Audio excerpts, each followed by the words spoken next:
শাস্তি শেষে 22 জন বাংলাদেশি সহ 50 জন কারাবন্দী অভিবাসীকে নিজ নিজ দেশে ফেরত পাঠিয়েছে মালয়েশিয়া। 22 জন বাংলাদেশি ছাড়াও রয়েছেন ভিয়েতনামের 9 জন, ইন্দোনেশিয়ার 9 জন, পাকিস্তানের 6 জন, ভারতীয় 2 জন ও চীনার 2 জন নাগরিক।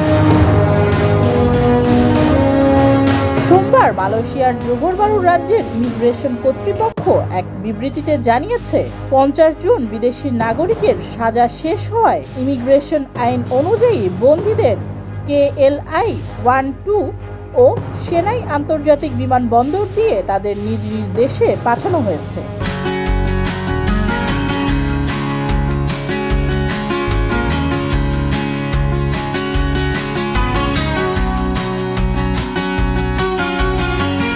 মালয়েশিয়ার পেনাল কোড আইন 574, বিপজ্জনক ড্রাগস অ্যাক্ট 1952, ইমিগ্রেশন রেগুলেশন 1963 এর বিভিন্ন অপরাধে কারাভোগ শেষে দেশটির আইন অনুযায়ী তাদের কালো তালিকাভুক্ত করে দেশে ফেরত পাঠানো হয়।